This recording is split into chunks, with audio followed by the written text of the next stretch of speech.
हाय, कैसे हैं आप लोग। तो आज हम पढ़ेंगे लाइफ के बारे में। हम सबकी लाइफ में कुछ ना कुछ पॉजिटिव होता है, अच्छा होता है, जो हमें खुशी दे जाता है। कुछ चीज़ें हमारी लाइफ में नेगेटिव होती हैं, हमें डाउन लेके जाती हैं, हमें दुख देती हैं। बस कॉमर्स में भी ये दो चीज़ें होती हैं।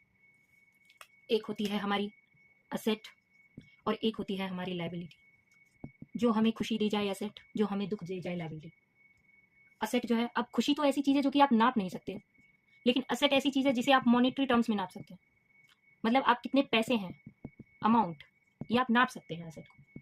अब आपको क्या क्या चीज़ खुशी देती है।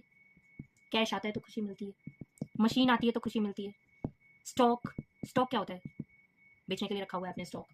बैंक में पैसे आते हैं तो खुशी होती है, और अदर चीज़ें कुछ होती हैं जो आपको खुशी देती है। दुख भी है जो आप नाप नहीं सकते, लेकिन लायबिलिटी को आप मॉनेटरी टर्म्स में नाप सकते हैं। अब दुख क्या देता है, आपके ऊपर मुसीबत आई, आपने लोन लिया, आपने लोगों से पैसे लिए, कैपिटल, अपना कैपिटल भी लगाया, वो भी तो एक तरह से आपने अपॉर्चुनिटी कॉस्ट को लॉस्ट किया, और अदर।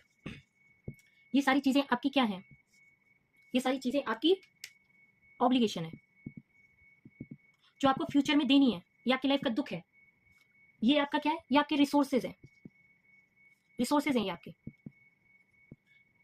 जिसे हम इकोनॉमिक रिसोर्सेज कह सकते हैं।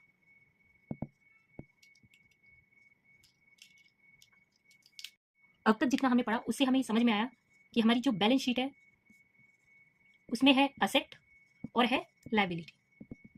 असेट हमारी रिसोर्सेज है जिसे हम इकोनॉमिक रिसोर्सेज कहते हैं। इकोनॉमिक क्यों कहते हैं, क्योंकि ये हमारे बिजनेस के इनपुट आउटपुट की तरह है। इनपुट में यूज होगा आउटपुट बनाने के लिए, इसीलिए हम इसे इकोनॉमिक रिसोर्सेज कहते हैं। लायबिलिटी हमारी ऑब्लिगेशन है, भाई देना है फ्यूचर में। जो हमारी लायबिलिटी है, जो हमारे फ्यूचर में हमें पेमेंट करनी है, वो शॉर्ट टर्म के लिए भी हो सकती है और लॉन्ग टर्म के लिए, करंट लायबिलिटी और नॉन करंट लायबिलिटी। वैसे ही असेट हमारी कम टाइम की भी हो सकती है और लॉन्ग टाइम के लिए भी हो सकती है, करंट असेट और नॉन करंट असेट। बाकी हम नेक्स्ट क्लास में पढ़ेंगे। Okay, bye.